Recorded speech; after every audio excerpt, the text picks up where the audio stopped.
Hello, I hope somebody is listening. Tu me connais peut-être de mon compte Instagram xuecobooks ou encore de mon blog uecobooks.wordpress.com.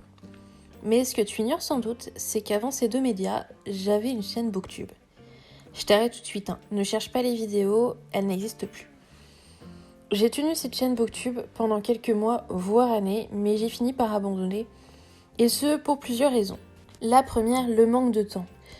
J'étais en plein dans mon alternance pour devenir libraire, et plus le temps passait, plus j'avais besoin d'arriver à trouver des vrais moments pour moi sur mon temps libre. Sauf que penser une vidéo, la tourner, la monter, l'exporter, et le tout, quand on a un ordinateur qui rame et une connexion internet pourrie, cela me prenait énormément de temps. La seconde, c'est qu'outre des tics de langage que tu pourras entendre ici puisque je ne peux pas les cacher, et bien surtout, j'ai énormément de tics de mouvement lorsque je suis devant une caméra, car en réalité, je suis toujours assez mal à l'aise face à un objectif. Du coup, je ne sais notamment jamais quoi faire de mes mains, au point que je ne supportais plus de me voir ni de m'entendre durant le montage vidéo, et une vidéo sans montage, pour moi, c'est inconcevable. Alors, je me suis totalement épanouie durant presque 3 ans sur Instagram et je continue de m'épanouir dessus puisque j'adore la plateforme. Sincèrement, je m'éclate énormément dessus et je pense que ça, c'est pas prêt de changer.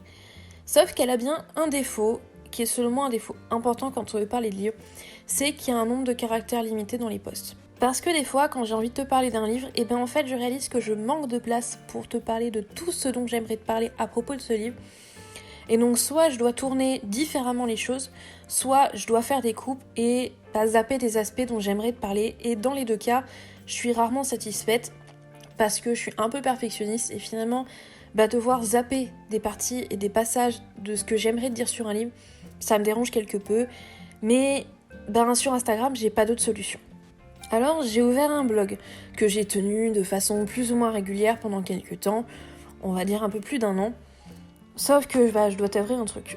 Moi, les blogs, je les consulte pour des sélections thématiques, des tags, des articles de discussion, de débat, des recommandations, des sorties, mais pas pour y lire des chroniques de livres. Parce que j'aime bien lire un avis succinct sur un livre, mais j'aime pas forcément lire une chronique détaillée. J'aime en écrire, mais j'aime pas forcément en lire. Sauf que c'est un peu, pas évident de vouloir que les gens viennent lire tes propres chroniques quand toi-même tu ne le fais pas de ton côté. Voilà, pour moi c'est pas compatible, tu peux pas demander aux gens de venir lire ce que tu fais quand toi-même tu vas pas lire ce que eux-mêmes font.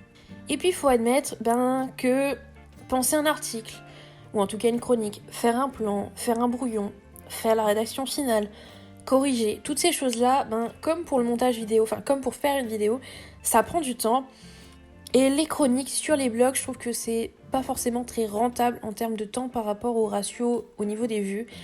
Et je suis quelqu'un qui supporte extrêmement mal la frustration. Or, voir que je peux avoir passé 2-3 heures sur un article, mais que les retours en termes de vues ou de commentaires sont très limités, chez moi ça crée de la frustration. Et comme je te le disais, la frustration, je gère ça extrêmement mal. Donc plutôt que me sentir frustrée parce que parler de livres, c'est un truc que j'aime, mais j'ai pas envie de me faire sentir frustrée dans mes passions, faut que je trouve une autre manière parce que clairement, le blog, ça me correspond pas. D'autant plus que pour l'écrit, c'est quelque chose que j'aime énormément utiliser pour me livrer, pour parler de certaines choses que j'ai sur le cœur. Mais quand il s'agit de parler de mes passions, finalement, je suis beaucoup plus à l'aise à l'oral. Donc, en partant de ce postulat de base, effectivement, il fallait que je trouve une solution pour pouvoir m'exprimer, tout en trouvant un support qui me convient et qui ne me limite pas. Le blog, visiblement, comme je te le dis, c'est pas vraiment pour moi, ou en tout cas, pas complètement. Et puis Instagram, ça a quelques limites. Alors il y a une solution, j'y pensais depuis pas loin d'1 an à vrai dire, sauf que reprendre Booktube, ça voulait dire reprendre le montage vidéo, et franchement, du coup, devoir revoir ma gueule à l'écran. Et en toute honnêteté, j'ai pas envie de m'infliger ça. Sans compter que vivant au rez-de-chaussée, dans un immeuble qui se trouve entre une barre d'immeubles, la luminosité c'est pas ça, et pour tourner des vidéos de façon régulière, c'est pas optimal, puisque déjà moi pour faire mes photos sur Instagram, ce qui reste ma priorité puisque ça reste ma plateforme principale, il y a des semaines où je peux pas faire de photos. Donc forcément, fallait trouver une solution. Et moi je vais pas te mentir, je consomme énormément de vidéos sur YouTube depuis des années.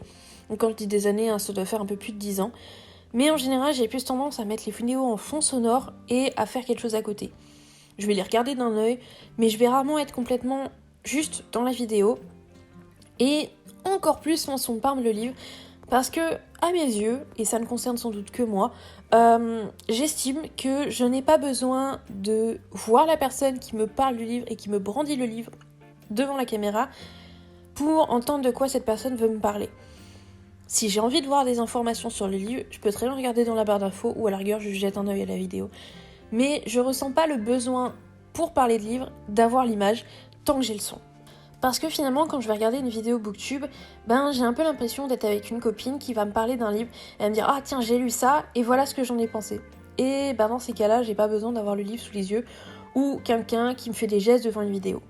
Alors cette idée que j'avais depuis plus ou moins un an, peu à peu, elle a évolué dans mon esprit parce que parler de livres, j'ai envie de le faire, mais j'ai envie de le faire à ma manière. Et pour ça, plutôt que faire des vidéos, je me suis tournée vers le podcast. Oui, sur YouTube, parce que c'est gratuit et c'est pratique. Du coup, pour moi, c'est réellement la meilleure solution. Le son, une image fixe qui n'est pas moi ou presque, ou en tout cas quand je dis presque, c'est par rapport au fait que ce soit une image fixe ou non. Et mon texte que moi j'ai déjà quasiment écrit, ce qui va aussi limiter mes tics de langage tout simplement, et qui va aussi m'éviter de supporter ma gueule au montage. Alors oui, ne t'en fais pas, si toi t'as envie de voir les images à l'écran, je compte bien t'afficher la couverture du livre dont je parle, ainsi que toutes les informations du style l'auteur ou l'autrice, le nombre de pages, la maison d'édition, le prix et toutes ces choses-là. Mais si comme moi tu regardes les vidéos que d'un œil, voire tu changes d'onglet, clairement tu louperas pas grand-chose du contenu. Alors si jamais c'est un moyen qui t'intéresse et que tu as envie de me suivre dans cette expérience, t'hésites pas à t'abonner, et puis si le cœur t'en dit, tu peux aussi me rejoindre sur Instagram, puisque c'est là que je suis le plus active, et si jamais, les liens sont en barre d'infos. Sur ce, moi je te dis à bientôt, et on se retrouve dans le prochain podcast.